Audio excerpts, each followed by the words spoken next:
We're live from New Delhi. You're watching DD India Live, India's voice to the world. I'm Lipakshi Khurana. Coming up in the next 30 minutes. Former US President and Nobel Peace Laureate Jimmy Carter passes away at 100. Condolences pour in from across the globe. Biden says Carter, a man of principle, faith and humility.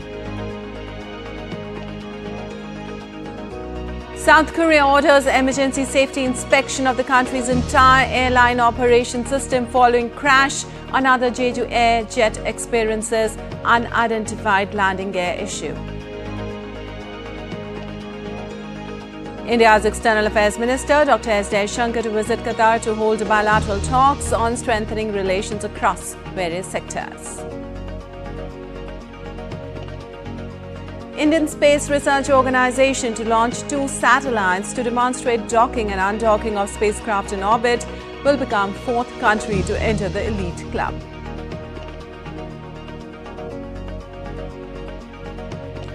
And in cricket, India bowls out Australia for 234 in second innings of the Melbourne Test, needs 340 runs to win on the final day.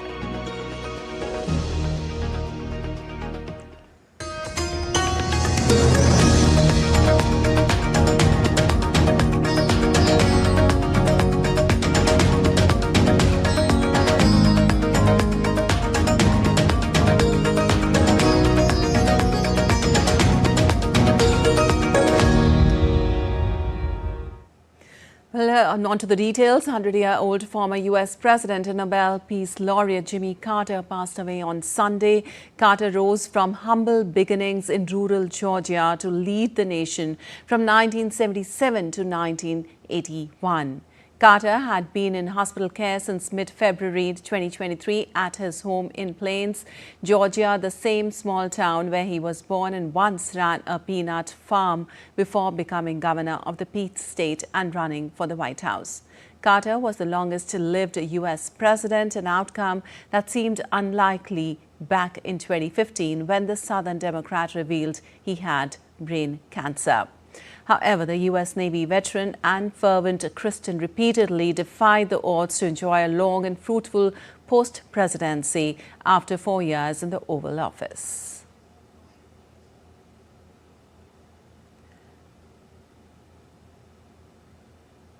The U.S. flag on the White House appeared at half-mast in tribute to the former U.S. president.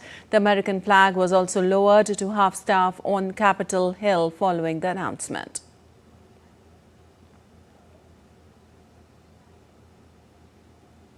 Well, reactions have been pouring since the announcement of Jimmy Carter's demise was made. Incumbent U.S. President Joe Biden delivered his remarks expressing condolences over Carter's death. In his remarks on Sunday, he stated former President Jimmy Carter stands as a model of what it means to live a life of meaning and purpose.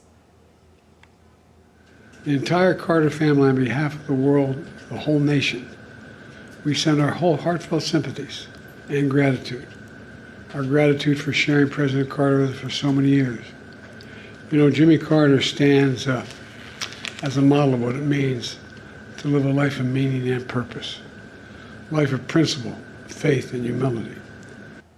While U.S. President-elect Donald Trump paid tribute to former President Jimmy Carter following the announcement of his death on Sunday, saying the challenges Jimmy faced as president came at a pivotal time for our country, and he did everything in his power to improve the lives of all Americans. For that, we all owe him a debt of gratitude, unquote. Various world leaders have taken to social media platform X to express grief over Jimmy Carter's demise. European Parliament President Roberta Metsola and French President Emmanuel Macron, Ukrainian President Zelensky were among the European leaders expressing their sadness, along with British Prime Minister Keir Starmer sending condolences to Carter's family in his post on X. Hungarian Prime Minister Viktor Orban wrote that his country will always cherish Carter's memory. Latin American leaders, including Brazilian President Luiz Inácio Lula da Silva, Cuban President Miguel Diaz-Canel and Panama's President José Raúl Mulino also expressed condolences along with the governments of Peru and Venezuela. In their messages, the leaders emphasized Carter's dedication to democracy, acknowledging his contributions to the region during and after his presidency. And updates on South Korea plane crash now. South Korea's acting president Choi Sang-mok on Monday ordered an emergency safety inspection of the country's entire airline operation system once the recovery work on the Jeju air crash is finished. The acting president Choi Sang-mok, who was only appointed on Friday, visited the site of the crash on Sunday. South Korea's deadliest air accident ever killed 179 people on Sunday when an airliner belly landed and skidded off the end of the runway, erupting in a fireball as it slammed into a wall at Muan International Airport. And a day after Muan disaster, another Jeju Air passenger jet reportedly experienced a landing gear malfunction on Monday. The Jeju Air passenger jet that departed Gimpo Airport in Seoul for Jeju experienced an unidentified landing gear issue after takeoff and returned to Gimpo, where it landed safely. The Jeju air crash is the worst for any South Korean airline since the 1997 Korean air crash in Guam, which killed more than 200 people.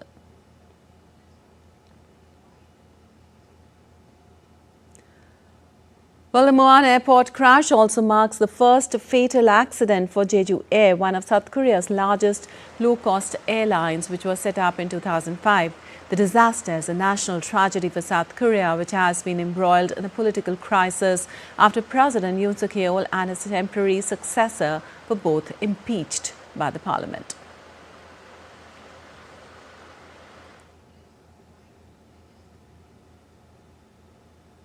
Meanwhile, U.S. President Joe Biden said on Sunday that the United States is prepared to provide any necessary assistance to South Korea.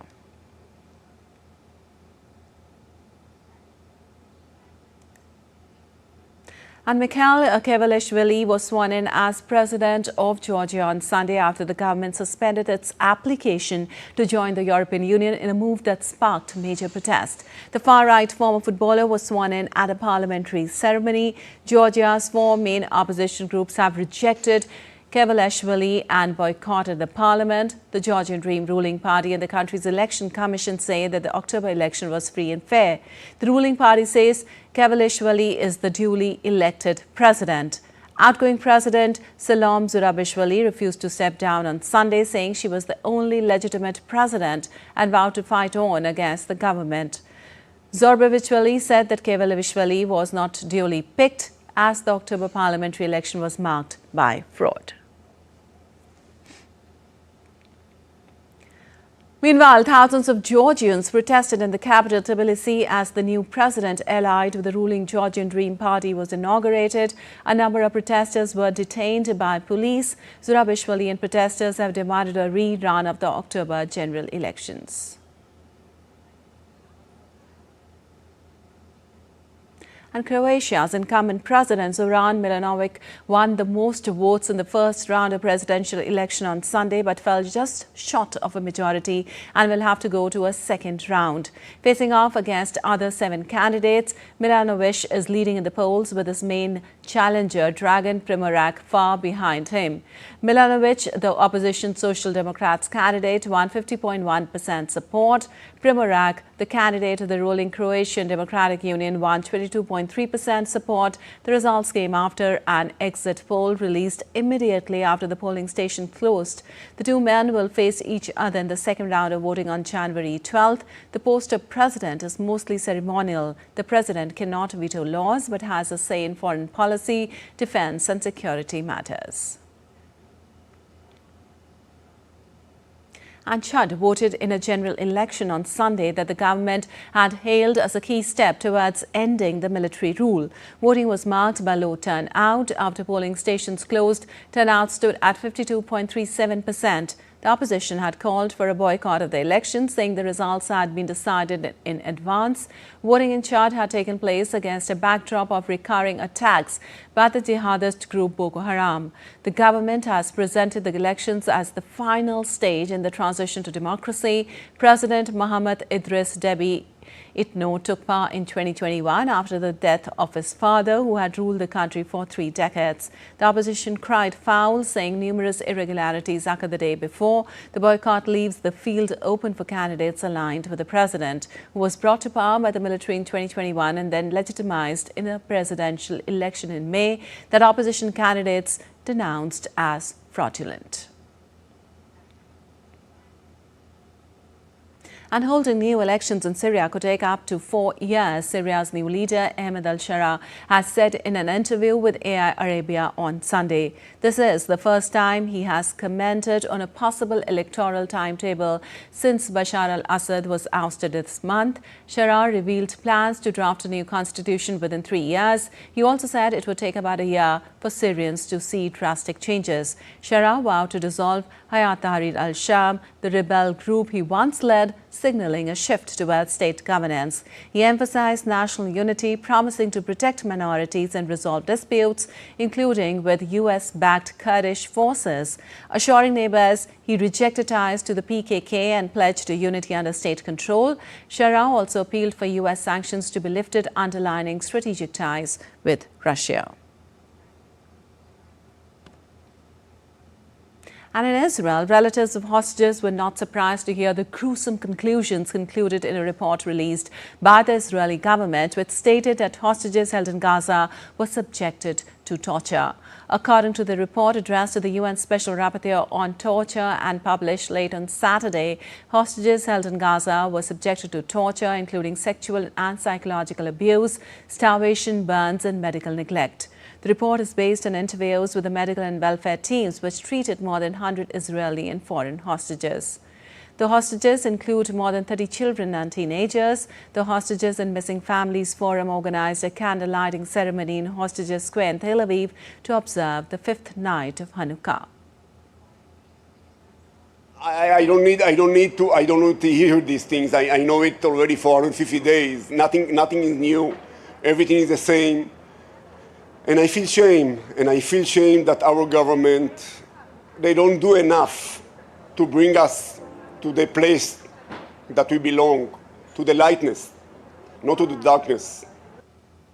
Well, the Spanish Coast Guards rescued dozens of migrants off the Canary Islands on Sunday. Coast Guards helped the group who were stranded off El Hierro to reach Arguineguin port, while more than 650 migrants arrived in Canary Islands on Saturday.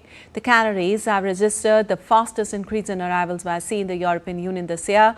By December 15th, they had received a total of 43,737 migrants, 18.6% more than in the same period last year, according to Spain's Interior Ministry. Meanwhile, in Spain, thousands of protesters on Sunday made their way through the streets of Valencia, calling for the resignation of regional leader Carlos Mazón over the handling of deadly floods, which killed more than 220 people. Local residents have been critical of what they see as lackluster alerts from authorities when the floods hit and the late response by the emergency services. Mazón has admitted he had made errors but refused to resign and said the body was responsible for measuring water flows run by the national government failed to send sufficient warnings.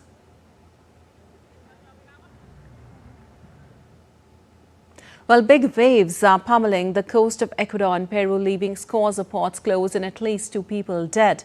Peruvian government closed 91 ports while local authorities rescued 30 fishermen impacted by the rough sea conditions in the northern region of Tumbes. According to a report by the Peruvian Navy, the swells in the coastal area are expected to last until January 1st. Ecuador's Secretary for Risk Management, Jorge Carrillo, said an extreme event was occurring and warned that similar phenomena could be expected in the future.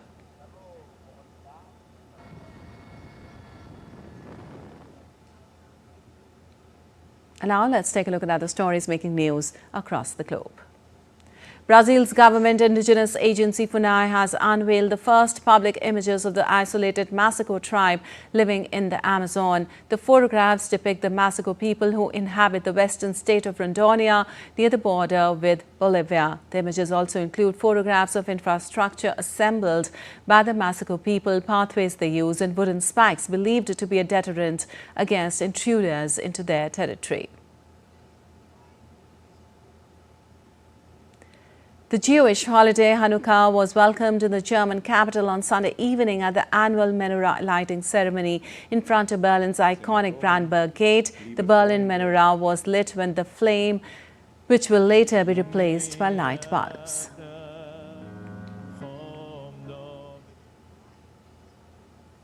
In the UK, the annual torchlight procession that kicks off Hogmanay New Year's Eve celebrations is cancelled due to high winds. Residents and visitors in Edinburgh expressed disappointment as Vikings from Shetland, South Mainland and pipe bands were due to lead 20,000 people carrying flaming torches through Edinburgh's Old Town.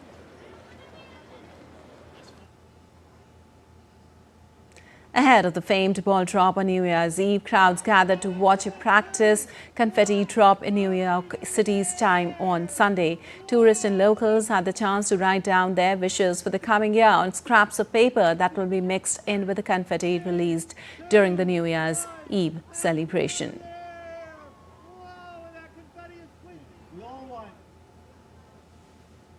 And still to come in this edition of DD Live. We'll give you all the weather update as there is dense fog, cold wave and rainfall forecast across India. 12,000 dancers break Guinness World Record with largest ever Bharatanatyam performance in Kochi. And top-ranked Magnus Carlsen rejoins Chess World Blitz stamps after Gene's dispute.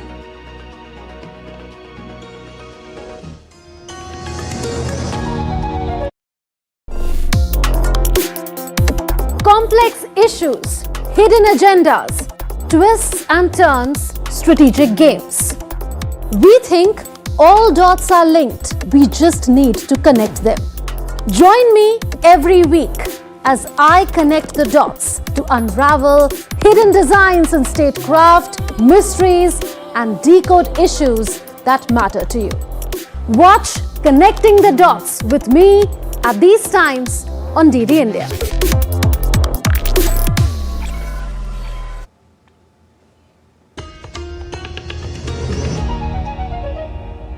Welcome back. You're watching DD India Live. I'm Labakshi Quran, and moving on, India's External Affairs Minister Dr. S. Jaishankar will today leave for Qatar on an official visit. During his three-day visit, Dr. Jaishankar will meet the Prime Minister and Foreign Minister of Qatar, Sheikh Mohammed bin Abdul Rahman bin Jassim Al Thani. The visit will enable both India and Qatar to review various aspects of bilateral relations, including political, trade, investment, energy, security, cultural and people-to-people, as well as the regional and international issues of mutual interest.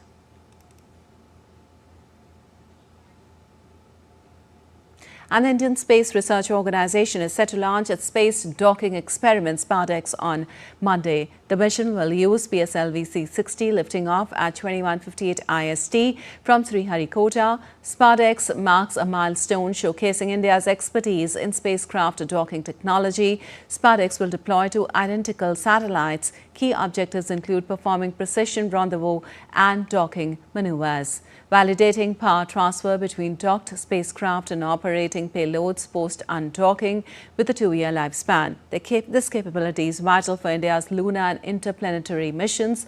Docking technology enables multi-launch missions and supports future human spaceflight.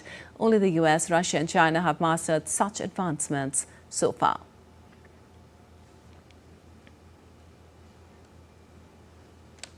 Well, Bharat Interface for Money Bheem is a payment app that allows users to make quick, easy and simple transactions using the United Payment Interface or UPI.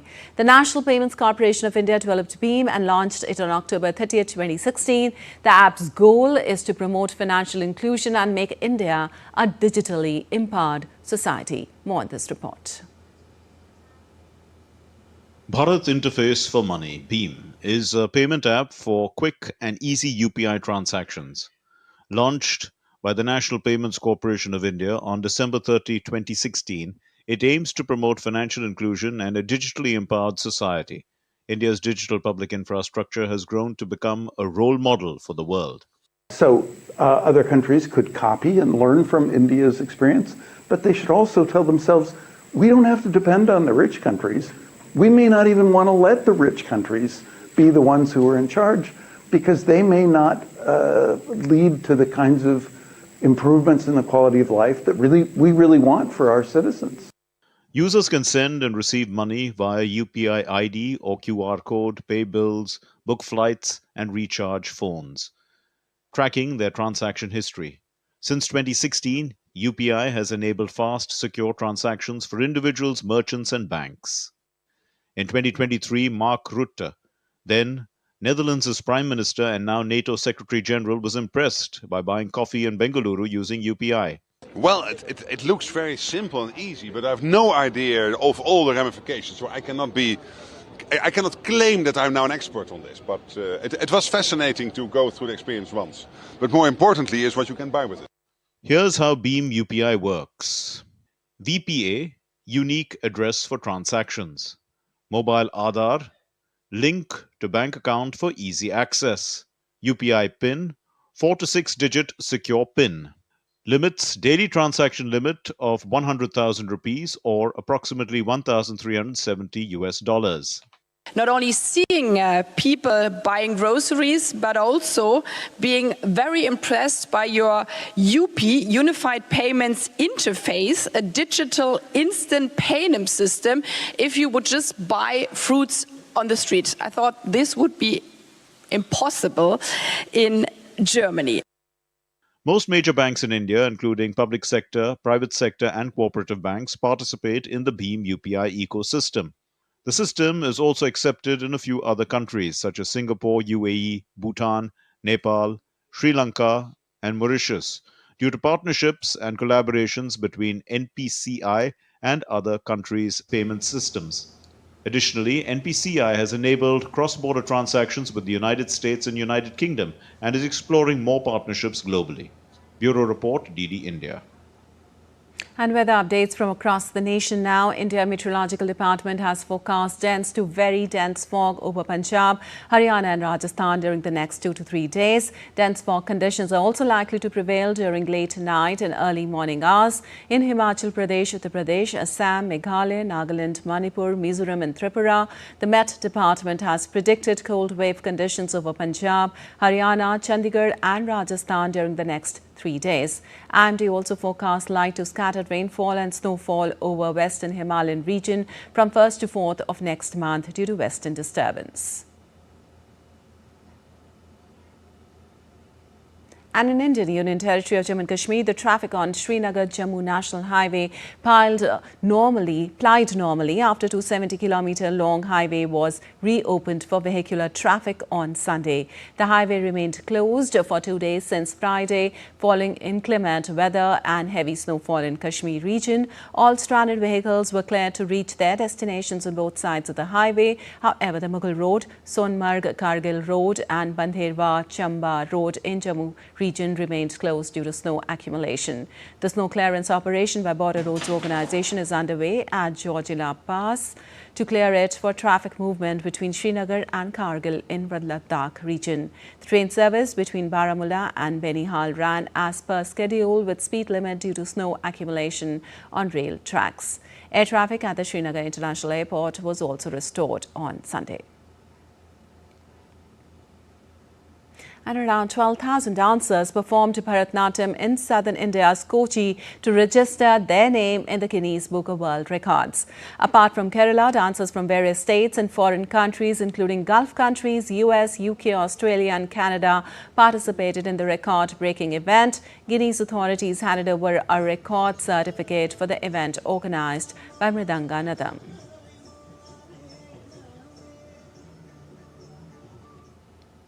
And now to some sports news now. In cricket, Australia bowled out for 234 in the second innings of the fourth test in Melbourne, setting India a target of 340 runs for victory on final day.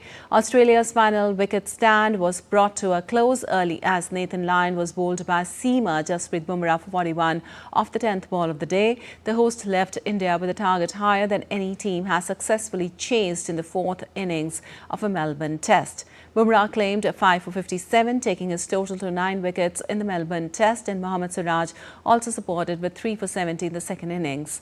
The series is currently tied at 1-1 with the final match scheduled to take place in Sydney from January 3rd.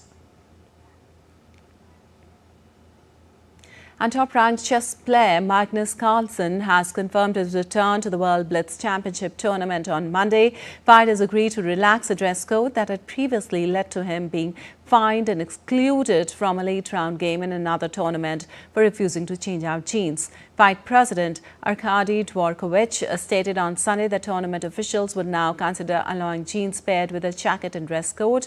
Meanwhile, Carlsen announced in a video that he would compete and wear jeans at the World Blitz Championship starting Monday. All right, that's all for this edition of DD India Live, but let us know your thoughts on the news of the day. For those on the go, you can get all the latest news and updates from India and across the world on the DD India mobile app. The app is available on both Android and iOS platforms. Scan the QR code on the screen to download now. Well, we'll be back with more news as it breaks here on DD India. I'm Lipakshi Kurana from all of us here in Delhi. Thanks for watching DD India Live.